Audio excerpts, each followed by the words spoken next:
hermano. En la clase pasada estuvimos examinando un poco la relación que existe entre materia y forma. Cuando uno entra en el terreno del análisis ontológico, a discriminar los principios que constituyen el ente, uno se encuentra siempre en una atmósfera en la cual está siempre rozando la realidad del espíritu, en el sentido cabal del término. La misma noción de materia habíamos visto que es siempre una noción relativa.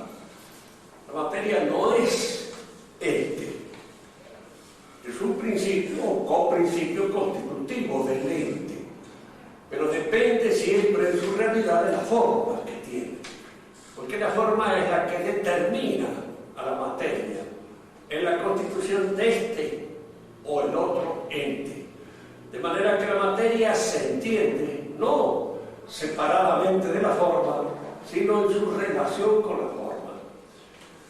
Por eso los escolásticos distinguían tres modos de presentarse la materia. Es cual en su constitución con el ente. Nosotros tenemos, gracias a Dios, en castellano la palabra ente, que es perfectamente castiza y que se puede emplear como, digamos así, como participio activo del verbo ser, cosa que en otras lenguas latinas no se da. En latín sí, pero en francés no se da la palabra ente. En italiano tampoco, y en inglés tampoco. Es bueno emplearla porque se ha conservado, aún con diferentes usos, por supuesto. El uso es, en materia de estas nociones, bastante confundidor. ¿Por qué confunde? Aunque cuando se habla de ente, siempre se habla de algo que tiene entidad. Pero en eso no hay confusión, pero a veces se dice un ser, por decir un ente. Es una cosa tan absurda como poder decir un escribir, por decir un escribiente, o decir un amar, por decir un amante, o decir un correr, por decir un corredor. Son cosas que, en realidad, la confusión se da en estos términos y la confusión se expande posteriormente a nuestra inteligencia de las cosas. Decimos entonces que la materia tiene tres dimensiones en las cuales se conoce. La materia es cuál, la que junto con la forma constituye el ente. Uno tiende siempre a pensar un poco a la manera antigua. Los filósofos antiguos creían que había una materia en el principio, que es el miurgo, Dios que obra sobre la tierra, trabaja sobre un principio que él no crea, que es la materia, el magma inicial. Es una manera cosista de pensar, porque en el fondo lo que en el principio es, lo dice nuestro Evangelio en la parte final, el logo, el verbo, decimos en latín, la palabra. Pero el logo me parece que representa mejor, porque en el principio pone que la inteligencia, lo que existe, lo que es, lo que verdaderamente es, lo que está en el fundamento de toda la realidad es una inteligencia. Y esa inteligencia es la que nosotros votamos o rozamos cuando especulamos en torno a estos coprincipios que constituyen el ente. Materia es cual es aquella que con la forma constituye el ente. Pero está la materia incual, o sea, aquella materia en la cual se introduce una nueva información. Así, por ejemplo, en la madera se puede hacer un banco, se puede hacer un asiento, se puede escribir sobre ella, un banco, un asiento, una escritura hecha sobre la madera. Es una información que recibe la madera. La recibe como materia y a esto se le llama materia igual, porque ya es un ente constituido. La inteligencia misma nuestra es materia en ciertos aspectos. Así que cuando se habla de que la inteligencia es materia, en el caso del marxismo, emplea la palabra materia, el marxismo, de una manera, digamos así, demasiado lata. y de una manera poco precisa. Porque en general todo el pensamiento moderno de lo que adolece es de precisión, exactitud, en la distinción de las cosas que hay que distinguir. Marx emplea la palabra materia, todo es materia porque todo es transformable. Es decir, para él todo es materia porque todo es materia en cual. Es decir, en la cual se puede introducir una información. Y la inteligencia misma es materia, en la medida en que ofrece una disposición, diríamos así, la palabra exacta sería una disposición apta para recibir una información. Es decir, la inteligencia puede ser informada por distintos conocimientos.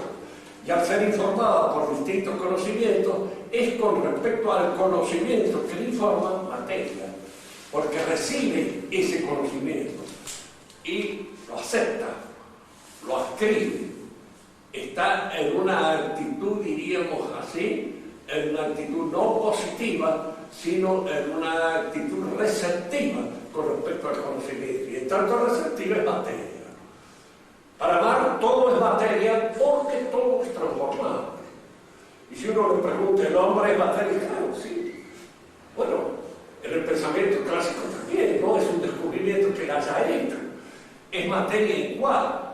Es decir, es materia que recibe ciertas informaciones y puede ser transformable.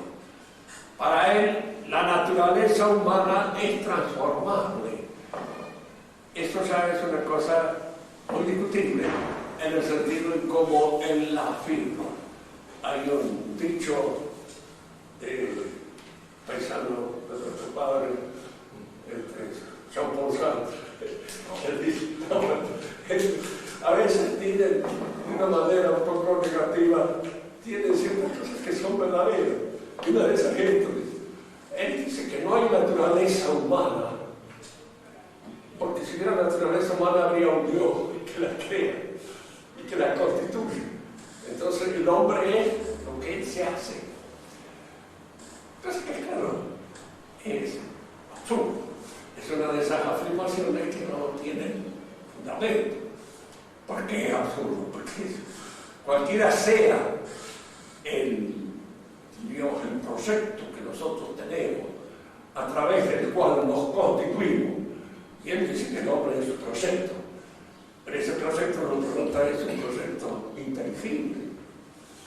Si es un proyecto inteligible, estamos tratando de un proyecto de inteligencia, y no es un proyecto absurdo, del cual usted no entendería nada. Y si es un proyecto hecho con inteligencia, la inteligencia aparece en el proyecto, de manera que la naturaleza humana se recupera allí en el proyecto como proyecto inteligente y al mismo tiempo como un proyecto capaz de ser hecho por la voluntad del hombre.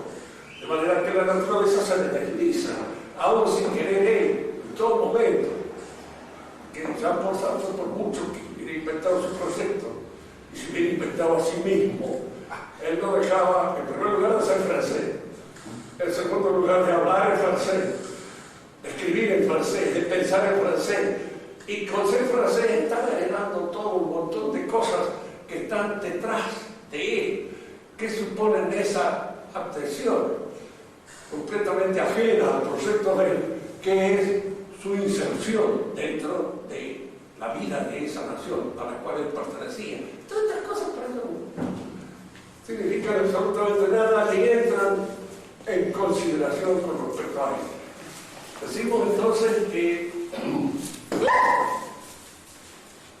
la materia en cual es aquella en la cual se recibe una información. Y en este sentido, el hombre es materia igual en todas aquellas informaciones, tanto intelectuales como espirituales, que recibe.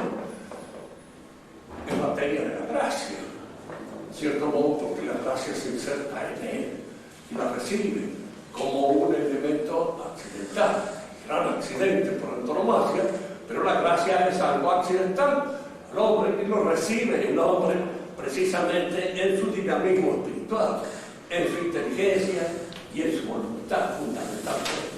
Es allí donde recibe vitalización y lo recibe como materia, porque es pasivo con respecto a la recepción de esta información que le impone desde ese momento un condicionamiento, una determinación. La otra materia que los escolásticos distinguían, yo lo que quiero sobre todo a partir de esto es el pensamiento escolástico, para quien no ha descubierto grande, como lo he descubierto yo, la ciencia grande, empieza a darse cuenta de que es un pensamiento prolijo, fundamentalmente, y que ha distinguido con prolijidad un montón de cosas. Tenía razón un sacerdote que una vez hablaba aquí en Mendoza de su experiencia de la India, un jesuita que estaba en la India mucho tiempo. Le preguntaron qué opina de la filosofía hindú. Había ahí por ahí un aficionado de estos que se han hecho aficionados leyendo algún libro sobre la India, alguna cosa. Entonces el sacerdote dijo, faltan 1000 años de escolar. En esa cabeza no le entraban las distinciones lógicas. Y entonces todo es humano. Dice, por ahí te encuentra una pepita, pero tiene que revolver tanto barro para encontrarla. Dice que en el fondo está perdiendo un tiempo precioso, podría aprender muchas otras cosas. Estos 1000 años de escolástica son los que han pasado por las cabezas de los europeos y de los que descendemos de europeos. Tenemos un poco la cabeza formada en función precisamente de esos años de aprendizaje. Hay veces que uno se encuentra con gente que no tiene esa formación, que cuesta mucho hacerles entender ciertas cosas. Hay que leer muchas veces lo que dicen ciertos misioneros de aquí, de los indios americanos, fundamentalmente de los que estaban más al sur, porque entre nosotros eran más salvajes los indios que el norte. Lo difícil que era hacerles entender algo. Y a mí me ha tocado a veces ser teniente de la reserva y enseñarle a ciertos indios las cuestiones militares. Lo difícil que es hacerles entender a veces ciertas cosas que son muy simples y que cualquier soldado las aprende, pero las aprende mucho más fácilmente un hijo de italiano, un hijo de gallego, un hijo de que se rodeaban, que los mismos indios, que les cuesta entender ciertas cosas. Cuando las entienden más o menos funcionan bien, porque son serenos, son capaces, son buenos soldados en el sentido de que son obedientes y al mismo tiempo no son temerosos, pero les cuesta entender. Son estos 1000 años de escolástica que han formado nuestra cabeza. Y nuestras cabezas están formadas en ellos. Y el pensamiento moderno a veces es un pensamiento que pasa por encima de todas estas distinciones y hace que uno lo encuentre un poco infantil en ciertas cosas y al mismo tiempo desaprensivo, no distingue bien. Nadie puede dudar de que Marx era un hombre inteligente, y bastante inteligente, un hombre genial, si ustedes quieren. Pero cuando habla de la materia sin hacer las distinciones precisas que se dan en él. La usa en un sentido que la escolástica no usó, porque no podía no hacerse. Pero al mismo tiempo hay en las distinciones escolásticas una serie de detalles, de aspectos, que más pasan tranquilamente por encima sin tenerlos en cuenta para nada. Si todo es materia, la materia es eterna, inevitablemente, cosa que yo explico por la ciencia. No hay nada de las cosas que son palpables, susceptibles de ponerse en contacto con nuestros sentidos. No hay nada que sea eterno. Es eterna, es inteligente, porque la materia está, en alguna manera, diríamos, potencialmente, el sistema de Marx, que va a nacer en algún momento determinado de la materia. Y darse cuenta de que la materia es la materia, de manera que la materia es inteligente, tiene conciencia, es eterna. En una palabra, tiene todos los atributos que nosotros vamos a Dios en un momento determinado. Él se nos da a la materia, sin entrar en mayores precisiones, sin entrar en estas cuestiones ociosas de la metafísica, que no son tan ociosas, que son las que nos permiten distinguir mejor los aspectos que luego entran en contacto con nosotros a través de la realidad vivida. La materia, por último, es vista también en un aspecto que se hace más imponderable, así a simple vista, que es lo que llaman los escolásticos materia circa qua, acerca de la cual. Y es cuando nosotros decimos, por ejemplo, supóngase, cuando damos una definición de lo que es la justicia, decimos que es dar a cada uno según su derecho. Es un hábito, una disposición que permite a cada hombre primero percibir el derecho que el otro tiene. Y esa percepción del derecho no se da, por supuesto, en una consideración puramente abstracta, como los derechos del hombre. Esas son doctrinas. Es decir, no es que esos derechos no correspondan a la esencia humana, sí, pero hay que distinguir, que es la distinción primera que hemos hecho nosotros, de esencia y existencia. Y una cosa es lo que me corresponde a mí por esencia, y otra cosa es aquello que yo he alcanzado, he logrado como perfección realizada por mi existencia.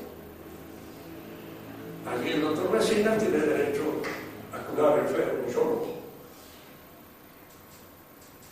Por esencia podía tenerlo, ¿por qué no? Potencialmente ese derecho puede existir en todo hombre, pero que estudia medicina. Y hay que pasar por una serie de tramos en los cuales se va adquiriendo el derecho como una perfección existencial que uno logra a través de su relación dialógica con la sociedad a la cual pertenece.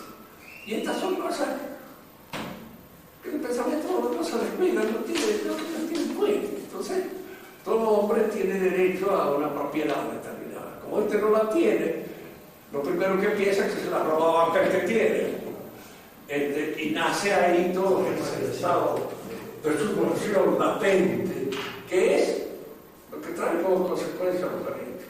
Fíjense que durante la época en que se hizo la Revolución Francesa, y se hizo la Declaración de los Derechos del Hombre, no todos los que estaban en la Revolución Francesa eran imbéciles, ni mucho menos. Había algunos que eran bastante vivos. Mirabeau era un modelo, era los más inteligentes. El día que esto se clarifica dice no queda nada de todo esto que nosotros estamos prometiendo acá, porque es absurdo. Cuando pasemos a un código, esto desaparece. Y entonces quedan los derechos que efectivamente cada uno tiene, y a través de los cuales se puede reclamar el derecho que me corresponde. Bueno, en este caso de la justicia, si la justicia es dar a cada uno según su derecho, en primer lugar acá hay que reconocer dos cosas. Primero, la buena disposición, que eso es lo que constituye la virtud, porque la virtud es siempre una buena disposición para dar. Estoy en buena disposición para dar el derecho que me corresponde a los otros. Entonces tengo la justicia como virtud. Precisamente Guadignal es el que ha escrito un libro muy lindo que se llama La justicia es virtud, no ideología, fundamental para indicar la diferencia que hay en esto. La justicia es esa actitud virtuosa que me permite responder al derecho del otro. Y luego está mi conocimiento práctico, prudencial. ¿Qué derecho tiene el otro? Porque a veces la buena disposición a dar a cada uno según su derecho puede chocar con mi mala información con respecto al derecho del otro. Puedo creer que tiene más derecho de lo que tiene. Y puedo tener esa actitud de abundancia en la justicia que consiste en dar al otro más de lo que el otro le corresponde o le conviene o en cierto modo tiene en justicia ese derecho. Hay conveniente entonces que siempre el juicio práctico, el juicio prudencial debe dominar en todas estas cuestiones. Si este derecho que estoy dispuesto a otorgar no me corresponde, no me corresponde. Se dice que sumum justus, sumum injuria, porque a veces ser demasiado justo es, diríamos, llevarse por delante un poco la delicadeza. Pascal era el que hacía la distinción entre el geometría y el delicatez. La delicatez, o el espíritu de finesse, como decía él, la fineza consiste en percibir que es real, verdadero. Y lo geométrico consiste a veces simplemente en dar a las cosas de acuerdo, diríamos así, con los reglamentos, con las leyes, con las circunstancias que van imprimiendo las distintas, digamos, conquistas que cada uno de nosotros tenemos. El espíritu de fineza consiste en distinguir bien. En el espíritu de fineza es cuando uno distingue a una señorita de una torrada. Hay una distinción que permite el espíritu de fineza distinguir. Es decir, no es, porque el trato no debe ser siempre delicado, siempre debe ser delicado, pero a veces no hay que pasarse de delicadeza porque queda uno como un imbécil. Y de algún modo aparece allí como no distinguiendo lo que en la realidad corresponde distinguir. La materia Chilcahuán es esa, es decir, el derecho de nosotros es la materia de la justicia, porque la justicia en alguna medida se mide el acto justo en función de su capacidad de dar al otro el derecho que le corresponde. Pero aquí es donde entra también a jugar papel, porque todas estas cosas, el análisis a veces, lo decía Gabriel de D'Alonso con mucha... La anatomía presupone el cadáver, la anatomía presupone el cadáver que está bien, un análisis demasiado minucioso de las cosas, las mata, las disuelve, no se puede hacer. Hay una novela de Paul Bourget que leían nuestras abuelas, Cœur pensif ne sait plus mort, decía, el corazón pensativo no sabe a dónde va. No sabe a dónde va. Cuando uno la piensa o analiza demasiado una cosa, es como si la matara, la disolviera en el análisis, la destruye, diríamos así, la realidad integral, que es siempre una realidad más compleja de la que puede aparecer en el esquema. Materia, entonces, Chilcahuán es aquella acerca de la cual una disposición está dirigida. Cuando nosotros decimos estoy estudiando, la materia que estoy estudiando es esta. También es la materia de Chilcahuán. No es porque eso sea materia, lo que estoy estudiando es precisamente una serie de razonamientos, una serie de juicios, una serie de conclusiones, más o menos emergidas, surgidas de la razón. Y eso es lo que estudio. Pero en estas circunstancias y en este caso es materia Chilcahuán, o sea, acerca de la cual yo estoy tratando de estudiar. El ente, a su vez, cambia, se modifica en el curso de la vida, en el curso del acontecer, en el curso del pasar. Y a veces cambia de una manera total, o a veces cambia de una manera accidental. Precisamente el cambio en el ente es lo que ha llevado a pensar que en el ente hay dos aspectos que distinguir. Aquello que cambia, aquello que se modifica en el transcurso del tiempo, y algo que se sostiene.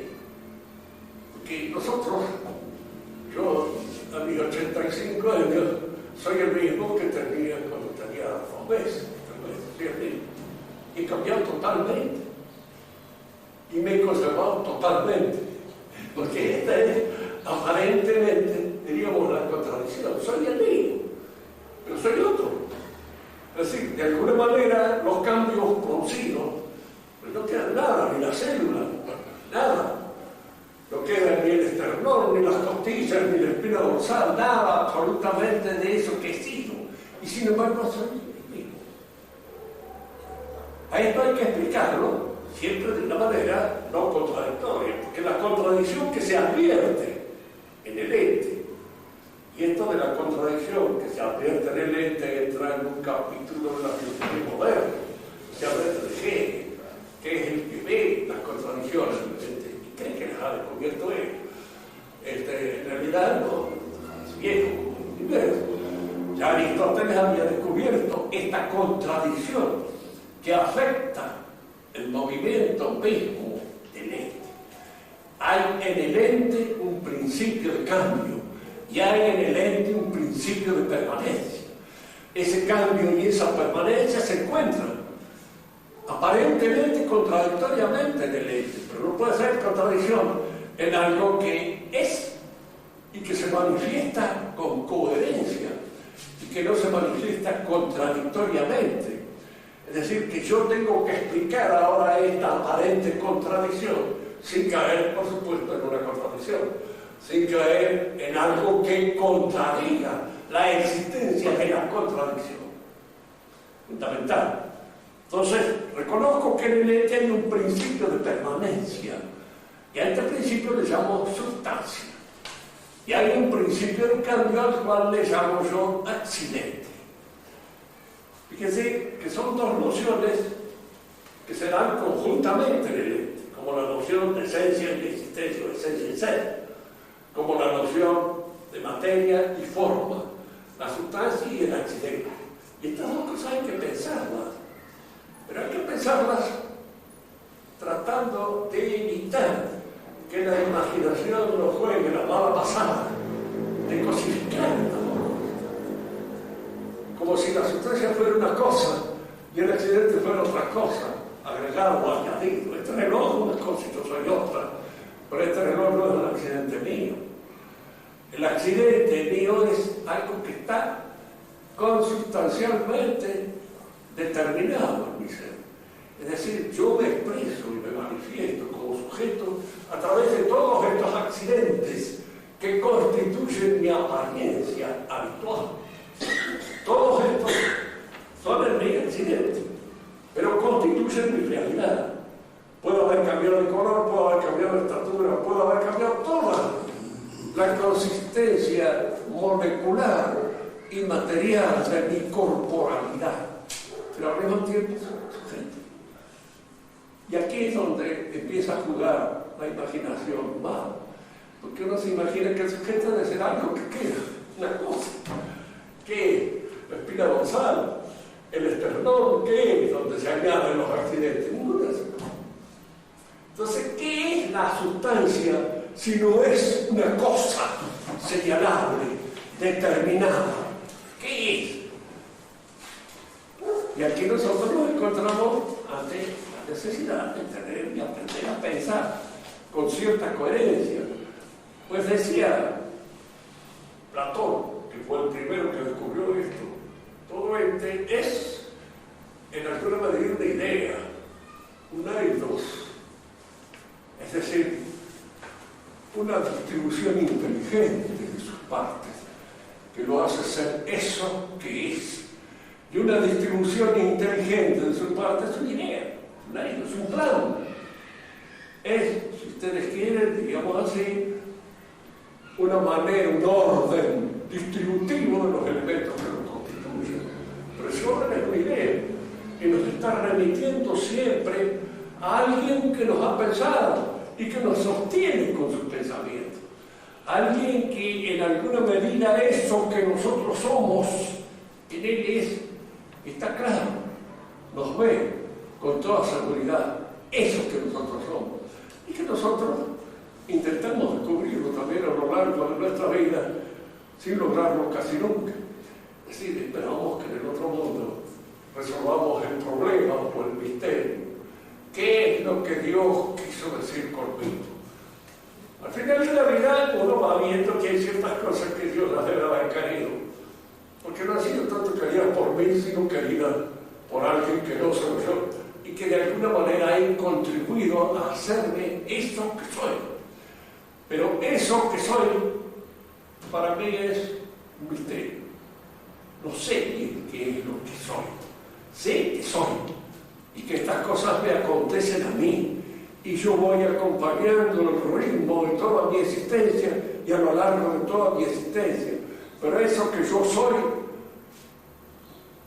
yo lo conozco. No lo sé muy bien, porque no son ni el color, ni mi estatura, ni nada, todo eso forma parte de mí, pero eso no es el que yo soy. el sujeto de todas esas cosas. Y el sujeto de todas esas cosas escapa de alguna manera a un conocimiento intuitivo, sensorial, palpable. Es algo que mi inteligencia observa, ve, de alguna manera que eso existe y está allá en el fundamento de todos los cambios que se operan en esa realidad que es una sustancia. Y a la que yo llamo sustancia, entonces no hablo de alguna manera, porque es lo que susta, lo que de alguna manera es sujeto de todas las transformaciones que allí se realizan y que allí se operan. Pero ¿qué es sustancialmente? Eso es una cosa que siempre será para mí un misterio por resolver, y un misterio que mientras estamos en status viatoris no se nos muestra con toda su realidad, con toda su integridad. Que se demostrará en otro mundo, no lo sé, pero en este no. Entonces, fíjense, entre los accidentes que el hombre padece, los hay que son propios de su forma y los hay que son propios de su materia. Damos algunos ejemplos bastante toscos, pero que de alguna manera nos permiten entender esta diferencia. Hay accidentes atribuibles a los dos. Estos accidentes son, por ejemplo, en el hombre, la sociabilidad y la historicidad, que está relacionada con la sociabilidad. ¿Qué quiere decir que el hombre es social? O un animal político, como dice Guido en el libro que ha escrito sobre el asunto. ¿Qué es esto? Fíjese que la sociabilidad no es que estemos añadidos. Si nosotros éramos aquí 5, 6, 7, 8, 9, 10 cadáveres, 11 con el mío, no estaríamos en sociedad. Estaríamos 10 cadáveres amontonados en un lugar determinado. A veces un grupo de hombres amontonados en un ómnibus no constituyen una sociedad, son simplemente una especie de cardumen, así, amontonados por casualidad. La sociedad nace de una necesidad, de una exigencia de la razón humana, porque nuestra razón es dialógica.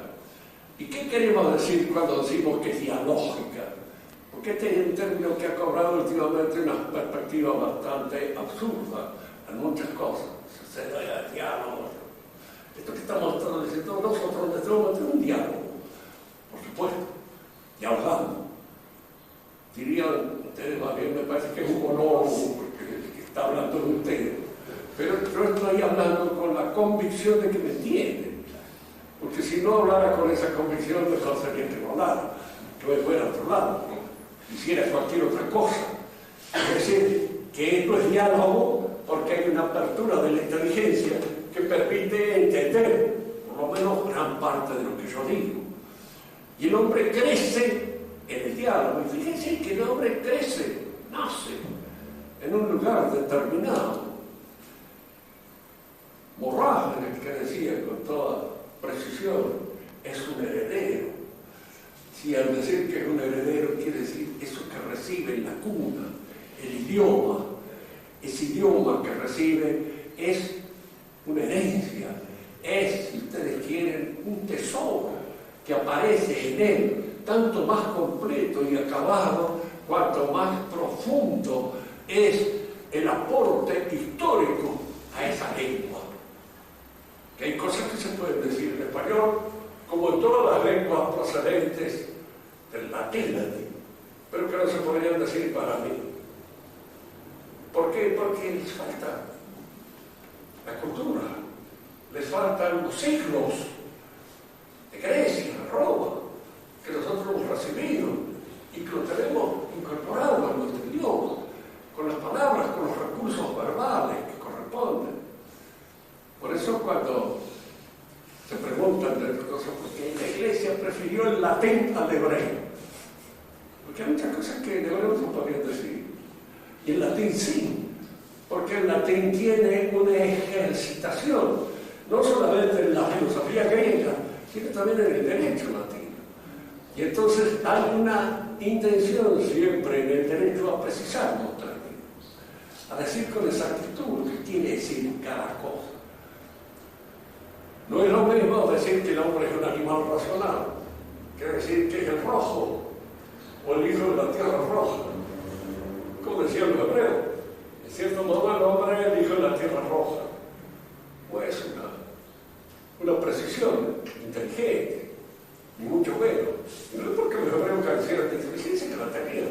Y la tenían bastante aumentada por el hecho de ser ellos el centro de la revelación divina. Había llegado muchas cosas con anterioridad a los filósofos porque Dios se las había revelado. De alguna manera se las había enseñado. Y eran ellos el vehículo de esa revelación.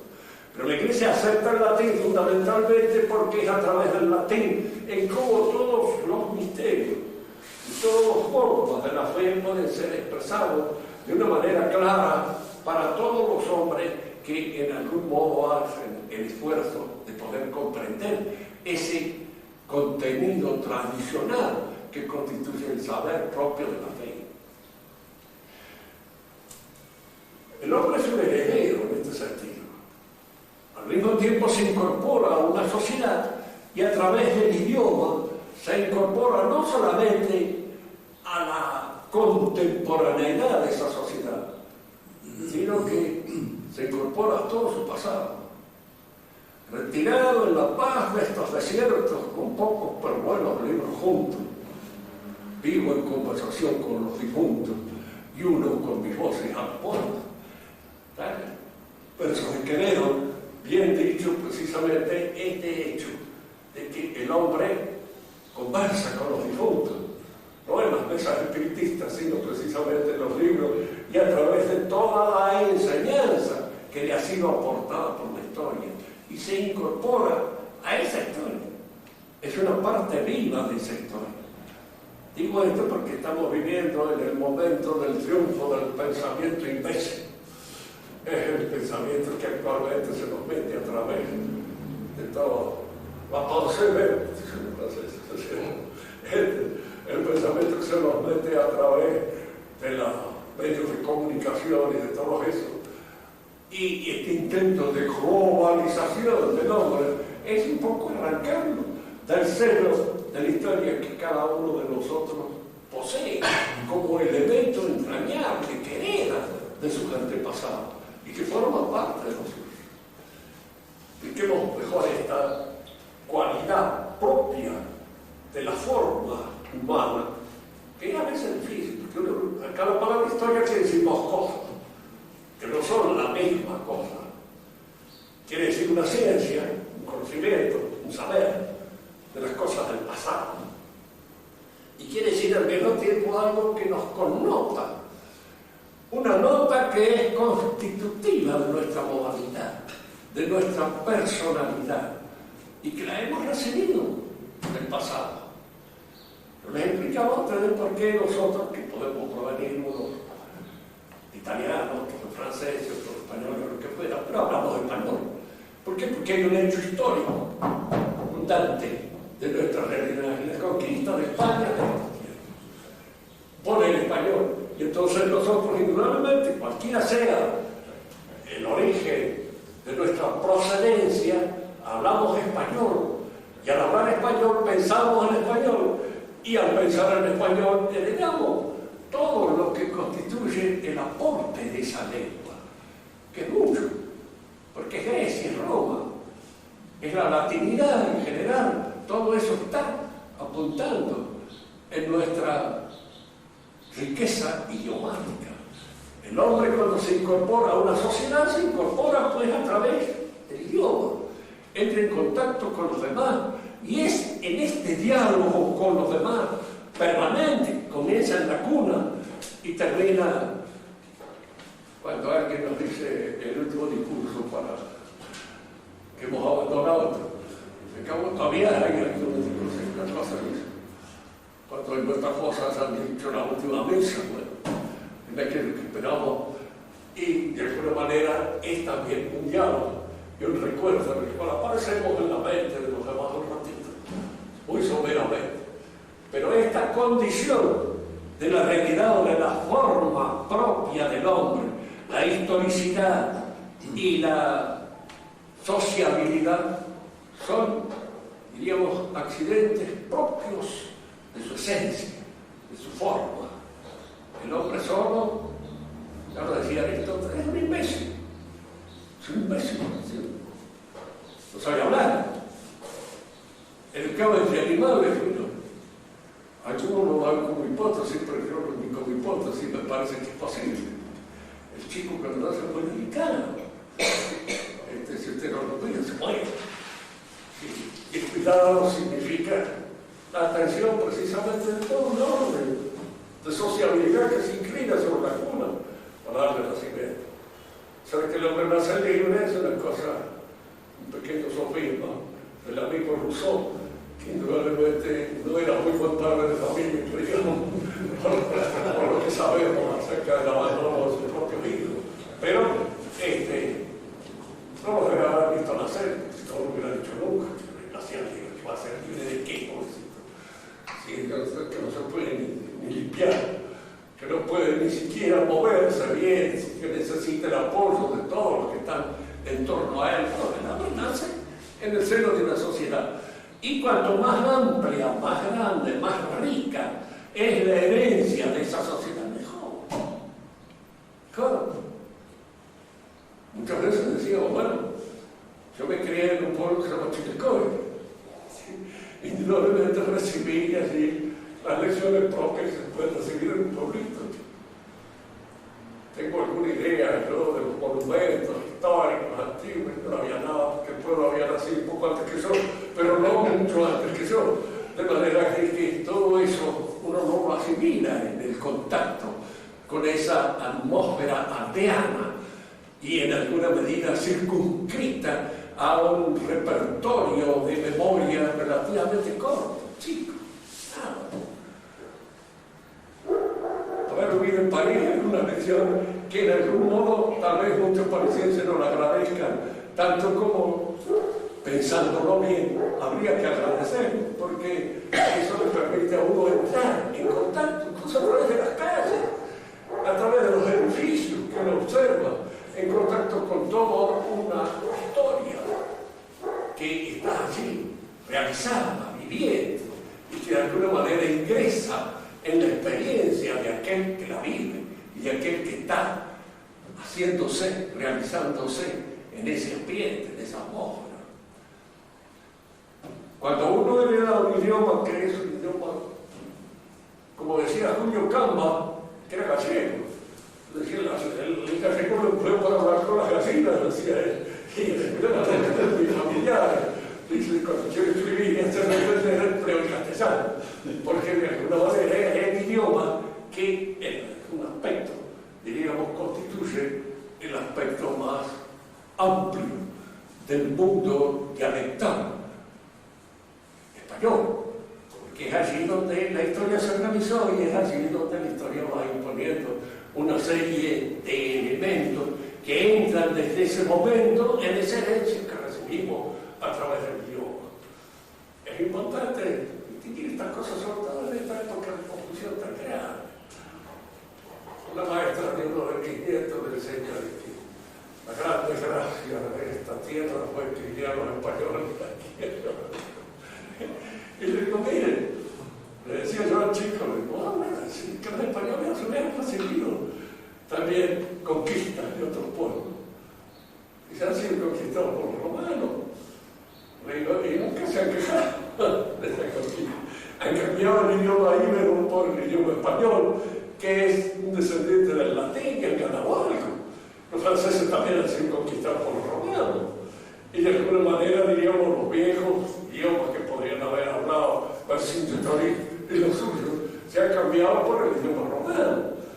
Y así en estas cosas se aprende, se engrandece, cuando uno recibe el aporte de toda una herencia cultural que uno no la tenía, no existía en ese pueblito, con una experiencia muy circunscrita muy circunscrita, diríamos, a la zona en la cual se vive. Esto es importante porque nos permite a nosotros entender la diferencia que hay entre un pueblo aplastado por otro y un pueblo que ha sido conquistado. Que ha sido conquistado en su seno, ha recibido una serie de influencias, una serie de influjos a través del idioma y a través de las diferentes cosas que han entrado en contacto con él, que no las pudo haber tenido circunscribiéndose a la vida un poco aldeana en la cual se movía. Es importante establecer esto para no caer en todas estas estupideces que están hoy de moda. Y de moda mala, porque indudablemente están introducidas por gente interesada en disminuir el valor de la herencia que nosotros hemos recibido. Bien. Decimos entonces que la historicidad también forma parte, en cierto modo, de nuestras cualidades propias de la forma nuestra, de nuestra alma racional. Augusto Comte, que tenía algunas cosas buenas, yo lo he leído mucho, porque en mi juventud fui medio kantiano durante un cierto tiempo, y lo leía bastante. Él distinguía al hombre de los animales por la historicidad. No advertía que la historicidad está dependiendo de la racionalidad, ¿no? O sea, eso era mucha metafísica para él, y entonces no entraba, diríamos así, en el diagrama de su pensamiento, no entraba a esto. Pero él veía que en el hombre la experiencia es acumulativa, y esta experiencia acumulativa que se da precisamente en el idioma es lo que lo hace eso que es. No había aquí distinción específica, sino una distinción simplemente de grado con respecto a los demás animales, de los cuales sí él notaba la diferencia, pero la notaba pura y exclusivamente como esta capacidad para acumular, adquirir los conocimientos propios que trae la experiencia histórica, sin descubrir en ningún momento que hubiera un elemento específico determinante, que es la razón, y que es la que da cuenta de la historicidad, como es la que da cuenta de nuestra manera de ser social. Porque nuestra manera de ser sociable no es la misma que la de los animales de sociedad. Los animales se asocian por un instinto de sociabilidad, y el instinto es una disposición fija, permanente, que no cambia mucho.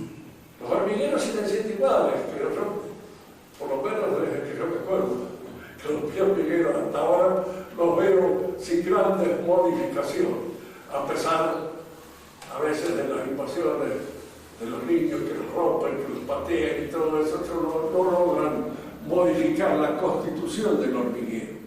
El hombre no es un ser que por instinto se asocia.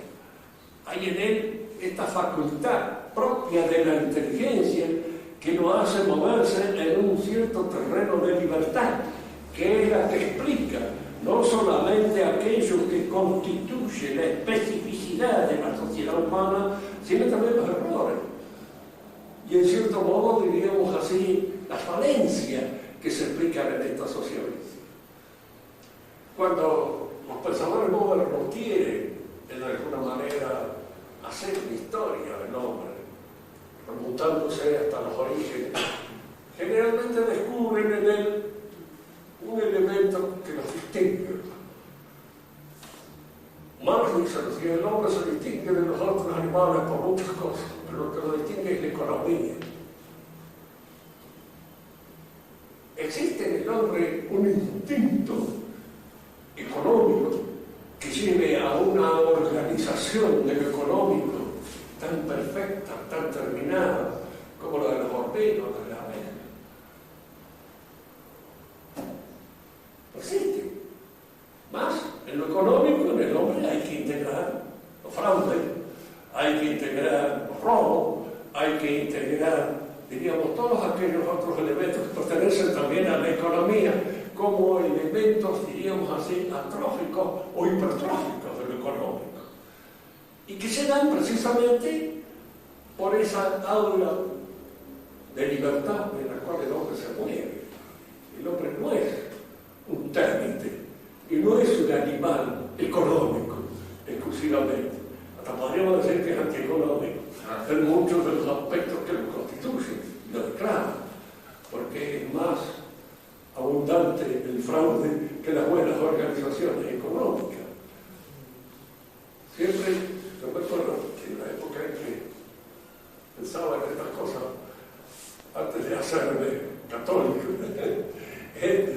siempre, esto que los católicos dicen del pecado original, parece que está en el fundamento de todas las cosas. Hay algo que no anda, ni en lo económico ni en ninguna otra cosa. Hay una falla, una falencia, un elemento de perturbación que se introduce en todos los actos humanos. Como consecuencia de algo que no funciona bien. Y eso que no funciona bien es precisamente su naturaleza. Y es lo que nosotros llamamos la naturaleza caída. Sin la naturaleza caída no podríamos explicar la historia del hombre. De ninguna manera, no la explicaríamos, de ningún modo. Nunca. Porque todos los instintos del hombre están obrando la razón. Y obra de una manera a veces hipertrófica y a veces de una manera atrófica o a veces de una manera subliminal, sublimadora, que sublima. El instinto puede sublimarse en el hombre, es decir, puede ordenarse a una realidad más alta, más espiritual, más pura. ¿Será? Que no se explica en función pura y exclusivamente de una patología, sino de un elemento espiritual que introduce dentro de la economía instintiva este aspecto de superespiritualización que caracteriza. No todo, pero se da. Ver la vida de una mujer como Teresa de Almada a veces es importante porque se ve esa cosa, una cosa así de una sublimidad que rara vez se encuentra en la vida de los hombres. Explicarlo pura y exclusivamente por la patología. Como decía Renan, el grito de histérica de Magdalena fue la que confundió a todos los Cristo resucitó. Y ese grito es el que se pronuncia todo, es un poco largo el grito. Y hay que explicar muchísimas cosas como consecuencia pura y exclusivamente de un hecho patológico, explicado por un estéril. Que es curioso, y ustedes lo van a advertir en la medida en que tomen más conciencia de todas estas cosas. La explicación que del mundo da nuestra religión puede a veces tener sus misterios, por supuesto, los tiene. Pero la explicación que dan los otros es absurda. Y muchas veces resulta no solo misteriosa, sino incoherente. Porque se deja explicar el mundo y decir todo brota de una explosión, Big Bang, que nace en el principio. Y ahí salieron los elefantes, los papagayos, los piojos, los vacilos, los hombres, las mujeres, Sofía Loren, todos. Nosotros nos encontramos con que resulta todo eso es el efecto de la explosión de un Big Bang. Gran boom. ¿Y qué eso puede hacer la inteligencia de alguien? Es como para morirse. Claro, decimos, bueno, Dios creó al hombre, Dios creó a los animales, a cada uno según su especie y todo eso. ¿Y eso con qué choca? Choca con el hecho de que esta gente observa que las estrellas se van cada vez más, desaparecen más de nuestra vista. Entonces, si las estrellas están en el movimiento de expansión, en un movimiento de alejamiento, porque hay una explosión en el principio. Y eso explica todo. No explica nada. Nos encontramos, diríamos así, frente al absurdo. Yo diría acá, como el viejo Tibón, entre el absurdo y el misterio, me quedo con el misterio. Porque lo otro es absurdo, es inexplicable. En la próxima clase continuaremos con esto. Si alguno quiere hacer alguna pregunta, es el momento de hacerla con toda la voz que tiene